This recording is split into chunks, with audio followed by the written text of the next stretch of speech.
Hello दोस्तों, तो कैसे हो सब सब मजे में। आई होप शेड्यूल नंबर 1 सबने अच्छे से करा और उसके साथ साथ में जैसा मैंने आपको बताया था कि भाई टेस्ट देते चलो साथ में वो भी दे रहे हो, है ना। तो अब हम स्टार्ट करने वाले हैं हमारा next topic, that is section number 7 clause number 1A। अब ये क्या है देखो, कई बार ना कंफ्यूजन हो जाती है। मैं आपको खुद की बात बताती हूँ, मुझे सबसे ज्यादा कंफ्यूजन होती है रेस्टोरेंट में। या मुझे ये नहीं समझ आता क्या ऑर्डर करना है। नहीं नहीं, वो तो ना मैं पहले डिसाइड कर लेती हूँ, उसकी दिक्कत नहीं है। जो दिक्कत है वो सुनो जरा, ठीक है।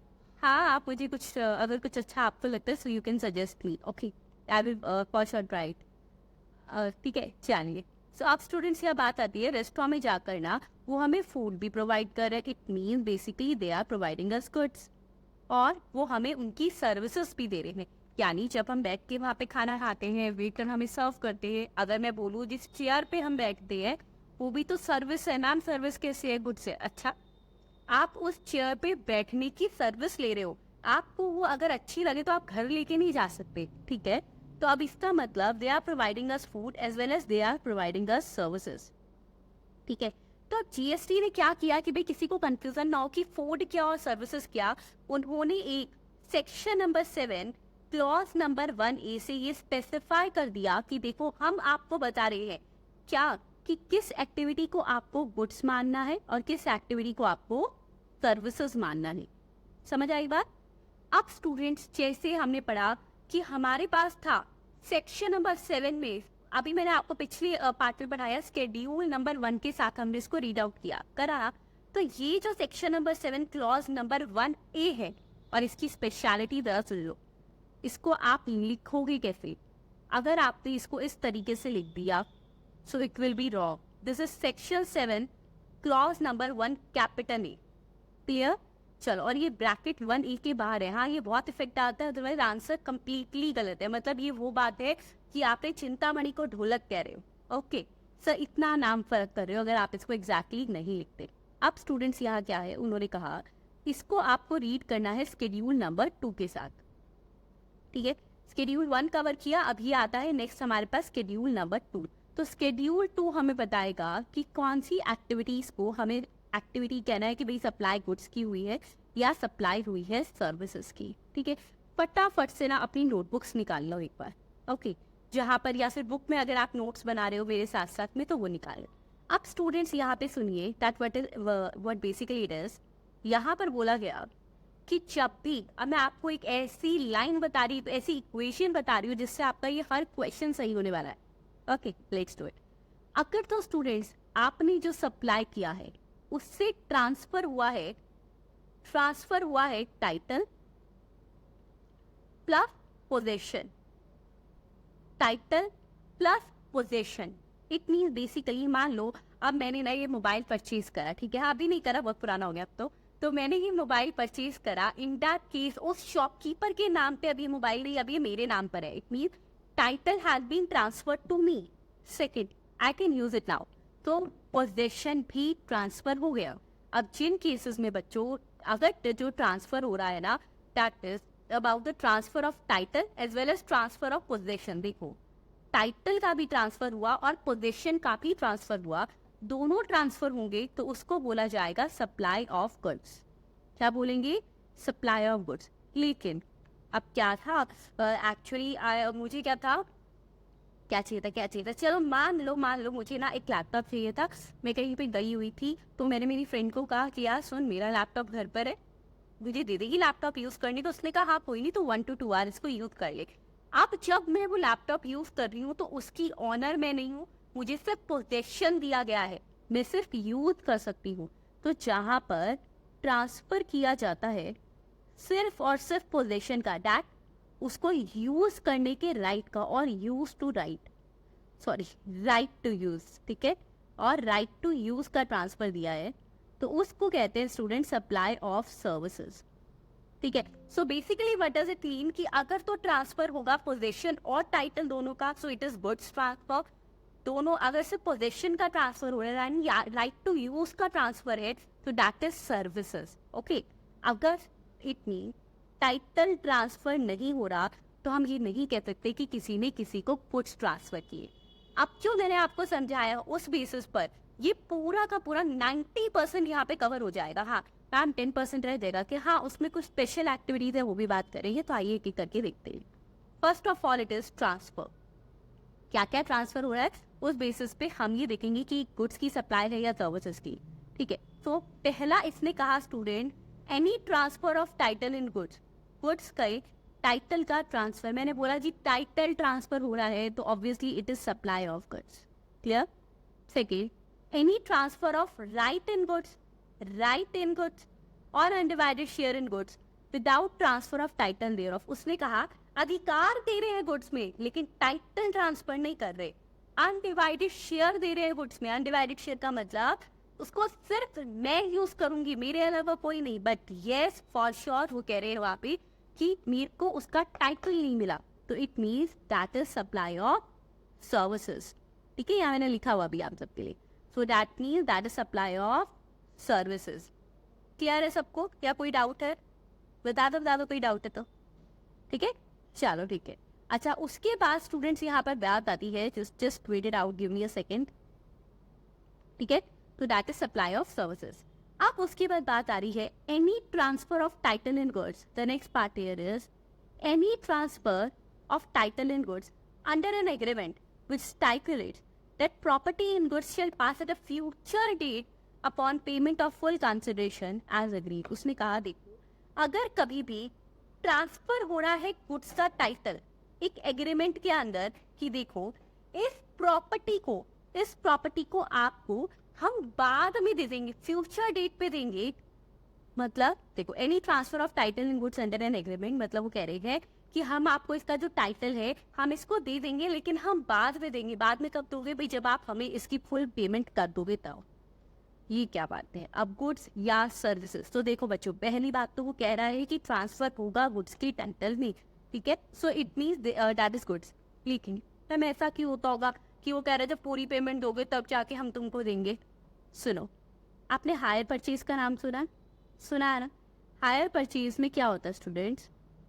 ठीक है, जिसने नहीं सुना तो मैं आपको अकाउंट्स में अच्छे से ही पढ़ाऊंगी, don't worry at all. Higher purchase में क्या होता है? देखो ये जो हायर सेलर है वो ये कहता है, सेलर है जो बेसिकली वो कहता है कि आप एक काम करो, आपने कार खरीदनी है हायर परचेज बेसिस पे खरीद लो। हायर परचेज मतलब हायर मतलब रेंट आउट है। यहाँ हायर का मतलब है आप मान लो 10 लाख की गाड़ी है, आज 2 लाख की डाउन पेमेंट कर दो, आज दे के जाओ पैसा, बाकी पैसे इंस्टॉलमेंट्स पे दे देना। अब ऐसे केसेस में स्टूडेंट्स जब तक वो EMI इंस्टॉलमेंट्स, इसको हम कहते हैं हायर इंस्टॉलमेंट्स, ठीक है, हायर इंस्टॉलमेंट्स पूरी नहीं होती तब तक वो जो गाड़ी है ना वो बैंक के नाम पे रहती है। ठीक है, जिससे अपने हायर परचेज की इंस्टॉलमेंट्स बनवा ली, लोन पे बनवा लिया, या फिर अगर हमने हायर परचेज डायरेक्ट कंपनी से करवाई तो वो कंपनी के नाम पर ही है। ओके, जब पूरी हम पेमेंट कर देंगे तो गाड़ी हमारे नाम हो जाएगी। ऐसे केस में भी इसको कहेंगे हम ट्रांसफर ऑफ गुड्स। ठीक है, गुड्स ट्रांसफर हुए। आई होप समझ आ गया। तो ग्रेट। अब जो मैं आपको नेक्स्ट बातें बताऊंगी data related to the land and the building part.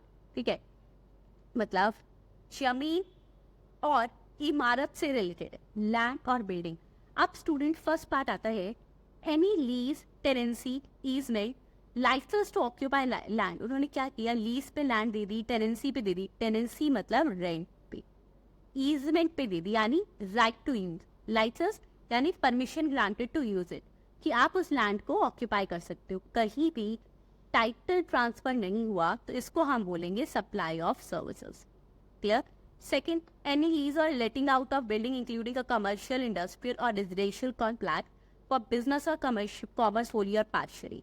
अब वो कह रहा है कि अगर बिल्डिंग, चाहे उसमें कमर्शियल बिल्डिंग भी है, वो दूसरे को दे रहा है लीज पर या लेट आउट बेसिस पर, पता है रेजिडेंशियल पर्पस के लिए भी है, बिजनेस के लिए, कुछ हमारे जी वो ये बातें नहीं देखनी, आपको सिर्फ मेरी बात ध्यान रखनी है कि उसने क्या किया, लीज और लेट आउट दिया, यानी कि आप किसी को रेंट पे घर दे रहे हो, उसके नाम पे घर नहीं कर रहे, so that is supply of services. Okay, next आता है ट्रीटमेंट और प्रोसेस। एनी ट्रीटमेंट और process which is apply to another person's goods.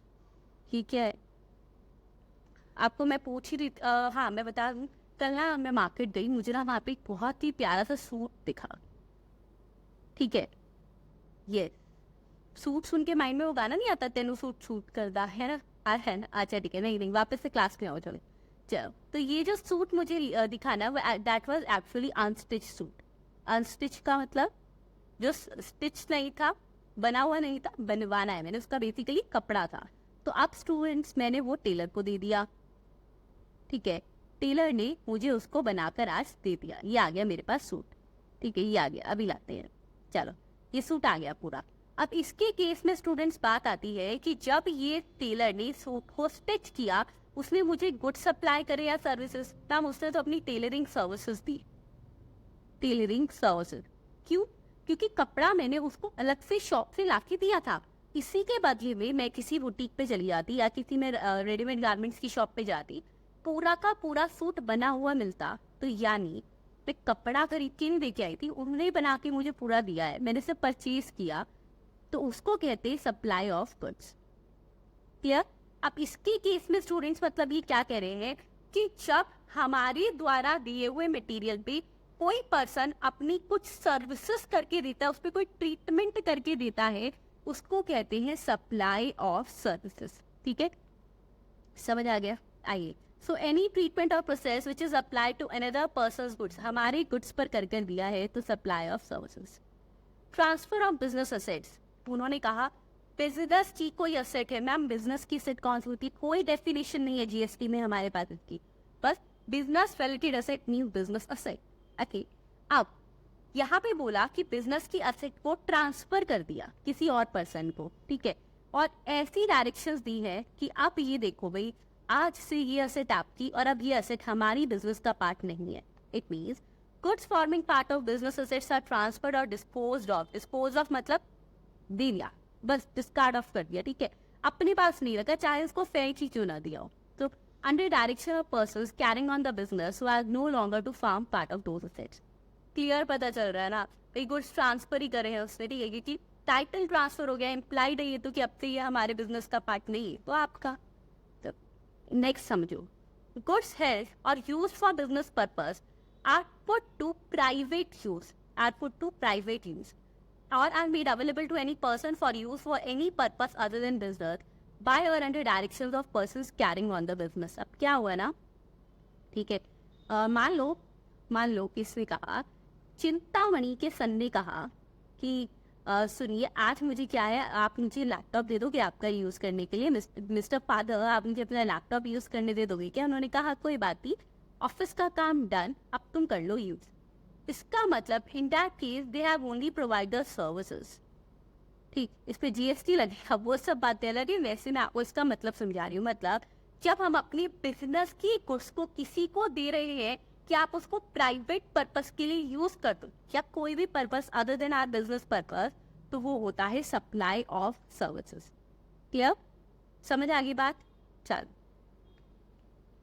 Goods forming part of assets. अब बात आती है मैम जैसे ये बिजनेस में ऐसा होता हो गया, हाँ मान लो अब कोई बराबर के जो शॉपकीपर आया कि आपकी ना ये आज मुझे ना नोट गिनने की मशीन चाहिए, नोट काउंट, हाँ आती है, नोट गिनने की मशीन आती है, चलो भाई नोट काउंटिंग मशीन चाहिए, 10 मिनट के लिए ले जाओ, यानी हम उसको अपने बिजनेस से अलग कुछ और यूज करने के लिए हमारे बिजनेस की असेट दे रहे, तो that is supply of services. Clear? चलिए नेक्स्ट हमारे पास आता है, अच्छा स्टूडेंट्स ये कंफ्यूज मत हो जाना भाई, ये थोड़ा सा ऊपर स्क्रॉल हो गया ये सप्लाई ऑफ गुड्स का नेक्स्ट पार्ट, तो ये पॉइंट नंबर सी का आंसर है, ठीक है, याद से। Goods forming part of assets of any business carried on by a person who ceases to be a taxable person shall be deemed to be supplied by him in the course of furtherance of his business। ये क्या था, समझता है? Definitely, आइए समझते हैं today. तो क्या कह रहा है, देखो एक होता है टैक्सेबल पर्सन, एक होता है non taxable person. Now what do you mean by the taxable person? Taxable person का मतलब है, अभी लिखने की जरूरत नहीं है, चैप्टर नंबर 7 में ही आएगा रजिस्ट्रेशन में, वहां मैं लिखवा दूंगी। टैक्सेबल पर्सन वैसे होता है वो पर्सन या तो जिसका जीएसटी में रजिस्ट्रेशन डन है, करवा लिया उसने, या फिर अभी करवाया नहीं बट उसकी लाइबिलिटी अराइज हो गई है कि उसको जीएसटी में रजिस्ट्रेशन करवाना है, ठीक है, चलो टैक्सेबल। अब चिंतामणि एक टैक्सेबल पर्सन था, अब लेकिन मान लो वो टैक्सेबल इसलिए था उसकी बहुत ज्यादा सेल होती थी, 20 लाख से ज्यादा की साल की सेल थी, इस बार नहीं हुई, तो नाउ उसने अपना रजिस्ट्रेशन कैंसिल करवा लिया कि नहीं चाहिए रजिस्ट्रेशन, वो बन गया टैक्सेबल से नॉन टैक्सेबल पर्सन। अब स्टूडेंट्स जब कोई टैक्सेबल से नॉन टैक्सेबल बना, बात सुनना ध्यान से, ये जो ऊपर है ना ये चिंतामणि, ये पहले टैक्सेबल था अब नॉन टैक्सेबल है। टैक्सेबल से नॉन टैक्सेबल बन रहा है, तो उसके पास जब वो टैक्सेबल था तो काफी सारी गुड्स थी ना, उसने जीएसटी वाला भी उस पर दिया होगा, आईटीसी लिया होगा, सब किया होगा, इनपुट टैक्स क्रेडिट क्लेम किया होगा कि वह परचेज के टाइम जीएसटी देकर आया। अब जब वो टैक्सेबल से नॉन टैक्सेबल बनेगा तो हम मान लेंगे है उसके पास खुद के पास ही कि जैसे ये सारी जो असेट्स उसके पास थी वो उसने सप्लाई कर दी, डीम्ड टू सप्लाई। देखो सप्लाई करी नहीं है, हम मान लेंगे, यानी डीम्ड टू सप्लाई। ठीक है, तो दैट इज वेरी इंपॉर्टेंट, ये हो जाता है डीम्ड टू सप्लाई। क्यों? क्योंकि एक तरीके से अब वो पहले गवर्नमेंट की नजरों में ना टैक्सेबल नॉन टैक्सेबल दोनों अलग है, चाहे सेम बंदा है लेकिन वो कह रहा है हमें टैक्सेबल वाले से मतलब था, इसको नहीं जानते, तो मान लो सप्लाई कर दिया। ठीक है, चलो मैम कब मानेंगे? तो immediately before he ceases to be a taxable person. मान लो 31 को जितने बजे वो that person become cease to be a taxable person, तो उससे इमीडिएटली पहले हम मानेंगे कि सप्लाई कर दिया। इसकी कुछ एक्सेप्शंस है। कितनी एक्सेप्शन है? 2 एक्सेप्शन है। क्या है? अगर स्टूडेंट बिजनेस ट्रांसफर हो रहा है किसी पर्सन को, मतलब मान लो चिंतामणि पहले टैक्सेबल था, वो नॉन टैक्सेबल बन गया और उसने साथ ही बिजनेस ढोलक को ट्रांसफर कर दिया और गोइंग कंसर्न बेसिस पर। गोइंग कंसर्न क्या होता है? गोइंग कंसर्न बेसिस का मतलब होता है कि बिजनेस आगे चलता रहेगा। ये क्या बात हुई? आप जरा मेरी बात ध्यान से सुनो। अगर आपको लग रहा है कि गवर्नमेंट बड़ा धोखा दे रही है, गलत कर रही है, कि अगर एक पर्सन टैक्सेबल से नॉन टैक्सेबल बन गया तो उसके पास जितनी भी असेट्स थी, ये कह रहे हैं कि मान ले कि वो सप्लाई होगी और उस पर जीएसटी लग गया। हुआ क्या? इसके पास मान लो ये 4 जो है लैपटॉप थे, इसका लैपटॉप सही का काम है। जब इसने परचेज करे उस पर जीएसटी पे किया था, उसके बाद रिटर्न फाइल करी, इनपुट टैक्स क्रेडिट क्लेम कर लिया, गवर्नमेंट ने भी करने दिया, चलो आगे सेल करेगा तो जीएसटी हमें दे देगा। हुआ क्या? अब ये सेल कर ही नहीं रहा, आईटीसी क्लेम हो चुका है लेकिन ये जीएसटी पे नहीं कर रहा आगे, क्योंकि किसी को सप्लाई नहीं कर रहा। तो अपना जीएसटी रिकवर करने के लिए कि हमने तुमको आईटीसी लेने दिया था, ठीक है, तो यहाँ पर जीएसटी रिकवरी के लिए वो कहते हैं कि ये हम मान लेंगे that is deemed to be supply. Ma'am अगर अभी तक आईटीसी क्लेम ना किया, अब शेड्यूल 1 में कंडीशन थी कि परमानेंट ट्रांसफर और disposal of business asset if ITC has been claim, लेकिन यहाँ ऐसी कंडीशन नहीं है। यहाँ पे सिर्फ एक इम्प्लाइड पॉइंट है कि भाई ठीक है ना, मैक्सिमम के केसेस में they have the claim the ITC earlier. Okay, अब क्या हुआ? चिंतामणि ने ये ढोलक को ट्रांसफर कर दिया, लेकिन ढोलक नॉन टैक्सेबल नहीं है, वो भी टैक्सेबल पर्सन है। बेसिकली वो पर्सन इस बिजनेस को आगे चलाएगा। गोइंग कंसर्न, गोइंग कंसर्न का मतलब होता है, अकाउंट अजम्पशन पढ़ते हैं ना, going concern basis fundamental accounting assumption कि बिजनेस चलता जाएगा, है ना। अब उसने कहा जब चलेगा तो ये लैपटॉप सेल होगा जल्दी और इस पे जीएसटी हमें मिलेगा, सो इन दैट केस उसके लिए इसको सप्लाई नहीं मानेंगे। क्लियर? सेकेंड, उसने बिजनेस आप खुद नहीं चला रहा, वो चिंतामणि, कोई और उसका रिप्रेजेंटेटिव चलाएगा कि चिंतामणि की जगह जो है वो चिंता मुक्त मणि, चिंतामणि की जगह से चिंता मुक्त मणि जो है उस बिजनेस को चला रहा है। और अब उसने कहा कि ये चिंता मुक्त मणि जो है ये भी एक टैक्सेबल पर्सन है, तो इन दैट केस स्टूडेंट्स, ठीक है, जीएसटी मिल जाएगा, so that person is deemed to be a taxable person, so in that case also supply नहीं मानेंगे। क्लियर? सो ये 2 थी इसके एक्सेप्शन कि बिजनेस ट्रांसफर कर रहे हो गोइंग कंसर्न तो सप्लाई नहीं मानेंगे, या बिजनेस कोई पर्सनल रिप्रेजेंटेटिव चलाएगा तो जो कि टैक्सेबल पर्सन मान रहे हैं हम उसको, तो भी सप्लाई नहीं मानेंगे। क्लियर? पक्का समझ आ गया अच्छे से? देख लो, कोई डाउट नहीं। चलो ठीक है, फिर इन 4 पॉइंट्स को दोबारा से रिवाइज करो, नेक्स्ट सेशन में हम बात करते हैं इसके नेक्स्ट पॉइंट्स की। Thank you. अब बात करेंगे हम हमारे नेक्स्ट पॉइंट की, which is the immovable property. देखो स्टूडेंट, अब पहली बात तो इमूवेबल प्रॉपर्टी का मतलब क्या होता है? वो प्रॉपर्टी जिसको मैं मूव नहीं कर सकती। मान लो ये रिमोट है, ठीक है, I can move it, so it is movable property. This pen I can move it, movable property. इसकी जगह पे मान लो कोई वॉल होती, मैं कितना मर्जी वॉल को पीछे करती, इट कांट मूव, ठीक है। या मान लो मैं कहीं जा रही थी, बहुत ज्यादा ट्रैफिक था, आई थॉट ये बिल्डिंग थोड़ी सी साइड हो जाए ना, थोड़ी हल्की सी जो बिल्डिंग है उसको, इस मॉल को साइड कर दूं मैं उस बिल्डिंग को, तो मेरी गाड़ी निकल जाएगी। फिर कैन आई मूव इट? नहीं ना. So in that case that is immovable property. तो इमूवेबल प्रॉपर्टी मतलब या तो लैंड या बिल्डिंग या दोनों. ठीक है, लैंड और बिल्डिंग दोनों. चलो, अब पहला कह रहे हैं इमूवेबल प्रॉपर्टी को किसी को रेंट पर दे रहे हैं. ये तो हमें पता ही है भाई, रेंट पे प्रॉपर्टी देने का मतलब उसको ऑनरशिप देना, पोजेशन देना, सप्लाई ऑफ सर्विसेज.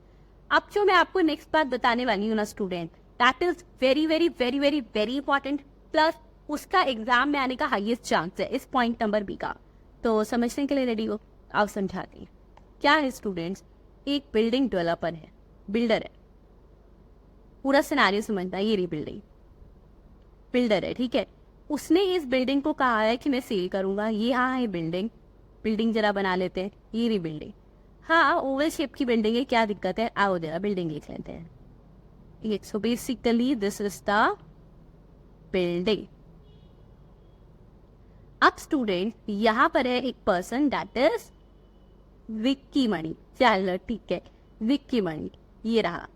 अब इसने कहा कि मेरे को ना इस बिल्डिंग का एक पार्ट, एक फ्लोर जो है वो खरीदना है, या बिल्डिंग खरीदनी है, कुछ भी करना है. मान लो बिल्डिंग खरीदनी है. अब उसके पास दो ऑप्शंस है.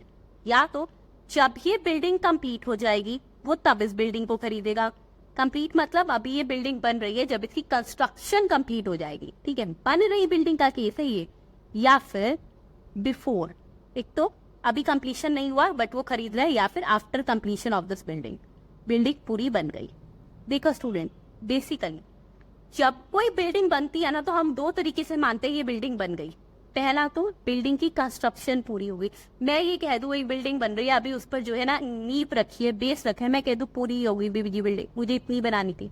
नहीं, इसके लिए क्या होता है, जब भी कोई बिल्डिंग कंप्लीट होती है, ठीक है, तो भाई देखो उसमें लोगों को रहना है, बहुत ज्यादा एक जिम्मेवारी का काम है, रिस्पॉन्सिबिलिटी का.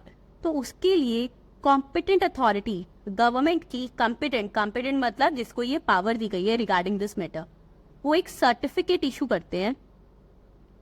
ठीक है, वो सर्टिफिकेट में लिखा होता है that is basically certificate regarding the completion of construction. ठीक है, वो कंप्लीशन, कंस्ट्रक्शन कंप्लीशन सर्टिफिकेट होता है. या फिर हम उसको बोल सकते हैं completion of construction, completion of construction. उससे हमें ये पता चल जाता है कि हाँ भाई कंस्ट्रक्शन कंप्लीट हो गई. ये होता है पहला तरीका. सेकंड, कि कोई भी पर्सन उस बिल्डिंग में रहने चला गया मतलब हाँ भाई कंप्लीट हुई होगी तभी तो रहने गया, यानी उसका first occupation, it's first occupation. ठीक है, तो जब भी बात आती है कि प्रॉपर्टी पूरी बनी या नहीं, तो हम इन दो तरीकों से देखते हैं, या तो कंस्ट्रक्शन कंप्लीशन या फर्स्ट ऑक्यूपेशन. जो भी पहले हुआ हम मानते एक तरीके से प्रॉपर्टी बन गई. ठीक है, अगर so whichever is earlier in these two points.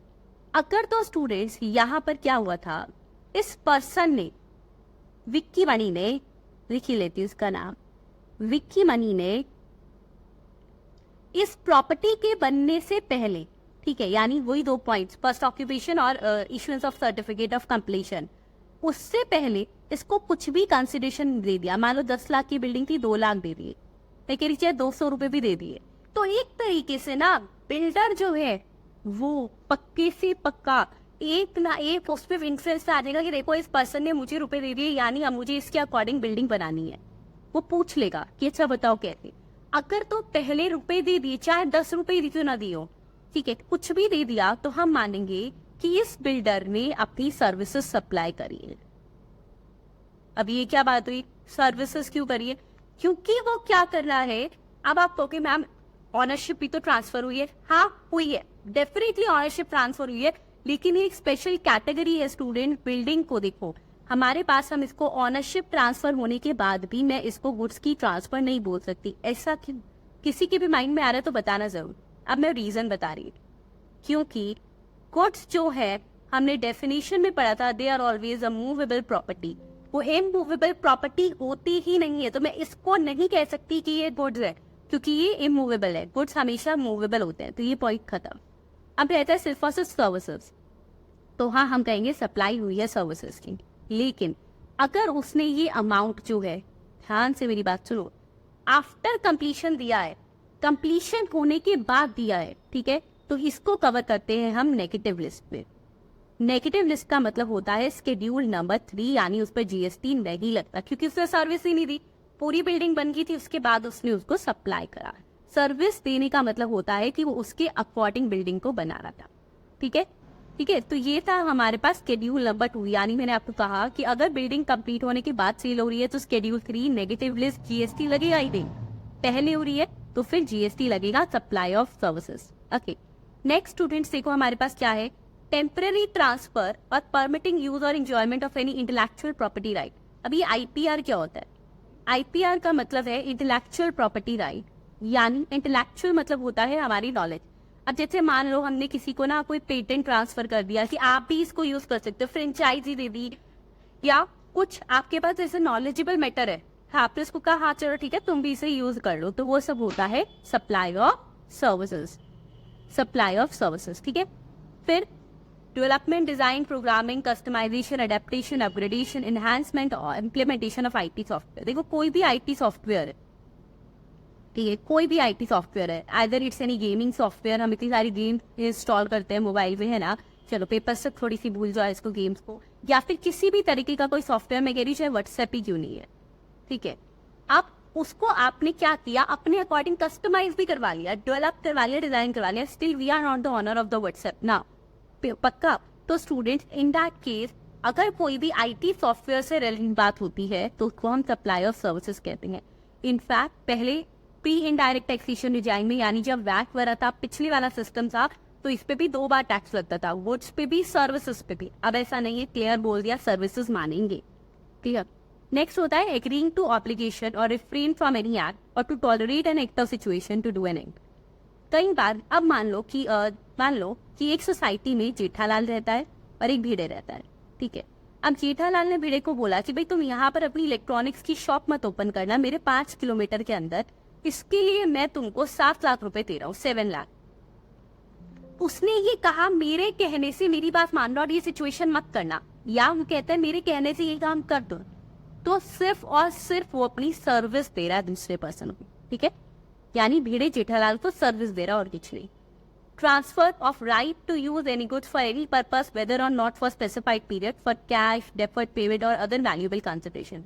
उन्होंने यहाँ बोल ही दिया कि किसी को गुड्स के लिए हमने राइट टू यूज ट्रांसफर करा है, यूज करने का अधिकार दिया है, ठीक है, चाहे एक स्पेसिफाइड पीरियड के लिए दिया, चाहे क्या दिया इन्फिनिट के लिए रख लो, कभी तक के लिए रख लो, पेमेंट बाद में लोगे, आज ले रहे हो, कुछ भी हो, लेकिन राइट टू यूज दिया, टाइटल नहीं दिया, सो that is supply of services, ठीक है। नेक्स्ट पॉइंट हमारे पास आता है स्टूडेंट्स यहाँ पर कंपोजिट सप्लाई। अभी कंपोजिट सप्लाई क्या होता है, अभी के लिए सिर्फ इतना समझो, ठीक है। इस पे वैसे पूरा सेक्शन नंबर 8 आएगा, मैं आपको वहाँ पे इसको काफी अच्छे से एक्सप्लेन करूंगी, क्वेश्चन आता है इस पे से। अभी के लिए समझो ऐसी सप्लाई जहाँ पर गुड्स और सर्विस दोनों है, क्या 2 सर्विसेज हैं 2 गुड्स है, जैसे रेस्टोरेंट सर्विस, तो उसके केस में मानेंगे सप्लाई ऑफ सर्विस, क्लियर बोल दिया उन्होंने। फिर वर्क कॉन्ट्रैक्ट, वर्क कॉन्ट्रैक्ट क्या होता है? वर्क कॉन्ट्रैक्ट मतलब मान लो हमने एक पर्सन को कहा, लेबर को कहा कि आप ये बिल्डिंग बना दो, ठीक है, और इस बिल्डिंग के लिए जो भी सामान लाना है, मटेरियल भी आपका और लेबर भी आपकी। जब स्टूडेंट्स हम कोई कंस्ट्रक्शन करवाते हैं और वहाँ पे मटेरियल भी उसी का और लेबर भी कॉन्ट्रैक्टर की, उसको कहते हैं वर्क कॉन्ट्रैक्ट, ठीक है। अब प्री आईडीटी डिजाइन में यहाँ पे भी 2 टैक्सेस लग जाते थे, गुड्स पे वैट और लेबर पे सर्विस टैक्स, अब ऐसा नहीं है, इसको भी सिंप्लीफाई करके स्केड्यूल 2 ने बोला सप्लाई ऑफ सर्विस मान, ठीक है। Next point number 7, supply by an unincorporated association. Unincorporated का मतलब ऐसी एसोसिएशन जिसको इनकॉर्पोरेट नहीं किया, रजिस्टर नहीं करा, ठीक है। ये बेसिकली होती है जैसे सोसाइटीज में वेलफेयर एसोसिएशन होती है, रेजिडेंट वेलफेयर एसोसिएशन, ठीक है, वो टाइप हो गई। तो उन्होंने स्टूडेंट्स अगर मान लो अब एक सोसाइटी के पर्सन्स को रेजिडेंट वेलफेयर एसोसिएशन ने कहा हम इनको एसी जो है ना 25,000 का एसी 20,000 में दिलवा रहे हैं, तो इन दैट के स्टूडेंट अगर वो गुड्स ट्रांसफर कर रहे हैं कोई भी अनइनकॉर्पोरेटेड एसोसिएशन या कोई भी बॉडी ऑफ पर्सन मतलब कि कोई भी लोग, यहाँ पे पर्सन्स का मतलब होगा कि मान लो एक इंडिविजुअल आ गया, एक पार्टनरशिप फर्म आ गई और सबने मिलके कोई जॉइंट वेंचर बना लिया, ठीक है। आप मतलब उन सबने मिलके साथ में कुछ काम शुरू किया, उसके अंतर्गत वो और पर्सन्स को जो है अपने मेंबर्स को कुछ भी गुड्स सप्लाई कर रहे हैं, चाहे वो कह दे आज पेमेंट दो, चाहे बाद में दो, चाहे कोई वैल्यूएबल कंसिडरेशन दे दो, ठीक है, उसको कहेंगे सप्लाई ऑफ गुड। क्लियरली पहली लाइन में बोल दिया गुड सप्लाई कर रहे हैं। ओके, उसके बाद स्टूडेंट्स यहाँ पर मैं आपको एक पॉइंट और क्लैरिफाई करती हूँ। हाँ, यही था शेड्यूल नंबर 2। अब बात आती है पर्सन्स की, ठीक है। तो पर्सन्स की डेफिनेशन जो है वो हम हमारे नेक्स्ट लेक्चर में कवर करेंगे कि पर्सन्स में कवर कौन कौन होता है। ओके, और ये जो कंपोजिट सप्लाई है ना, ये मैंने आपको बहुत ब्रीफ में करवाया है। कंपोजिट सप्लाई पे पूरा एक हमारा लेक्चर जाएगा जिसपे होगा सेक्शन नंबर 8, उससे क्वेश्चन जरूर आता है, ठीक है। नेक्स्ट सुनो, अब स्टूडेंट्स क्या किया गया, एक होता है टेनेंसी प्रीमियम। टेनेंसी प्रीमियम क्या है? टेनेंसी प्रीमियम का मतलब होता है कि जब देखो activity of transfer of tenancy right against consideration, यानी हम किसी को टेनेंसी राइट दे रहे हैं कि आप अब यहाँ से रेंट पे रह सकते हो, ठीक है, रेंट पे रहने का राइट दे रहे हैं कुछ कंसिडरेशन लेकर, तो उसने कहा भाई इसको भी सप्लाई ऑफ सर्विस मानेंगे। ओके स्टूडेंट, चलिए ठीक है। नेक्स्ट देखो मैम, वैसे ये है क्या? सो ये एक तरीके से मान लो उसने रेंट पे प्रॉपर्टी दे दी या लीज पे प्रॉपर्टी दे दी और उस एक्टिविटी को स्पेसिफिकली डिक्लेयर भी कर दिया शेड्यूल 2 ने। पैरा 2 मतलब जैसे ऊपर सेकंड पॉइंट पे पढ़ाया था, बस शेड्यूल 2 याद रखना है। तो उस केस में स्टूडेंट्स हम मानेंगे सप्लाई ऑफ सर्विस। अब अगर हम प्रैक्टिकल बात बता रही हूँ, 11 मंथ से ज्यादा का रेंट एग्रीमेंट बनवाते हैं तो उस पर हमें स्टैंप ड्यूटी पे करनी होती है। स्टैम्प ड्यूटी बेसिकली पे की जाती है जब प्रॉपर्टी ट्रांसफर होती है, लेकिन इस पे भी होती है। अब मैम स्टैम्प ड्यूटी पे हुई है यानी इसको बिल्डिंग का ट्रांसफर मान ले, नहीं, अदरवाइज वो नेगेटिव लिस्ट में कवर होगा शेड्यूल 3 में, लेकिन नहीं, फिर भी इस पर जीएसटी लगता है, ठीक है। तो उसे स्टैम्प ड्यूटी पे करने से हम ये नहीं कहेंगे कि भाई ये तो सप्लाई से बाहर हो गया। Okay, so I hope students यहाँ तक सबको अच्छे से समझ आया होगा। अब शेड्यूल नंबर 2 देखो, हमारे 2 लेक्चर्स में कवर हो चुका है, तो प्लीज इसको फटाफट से अच्छे से रिवाइज करो और मुझे मैसेज करो जिससे कि आपका इसका टेस्ट हो सके। Okay, thank you.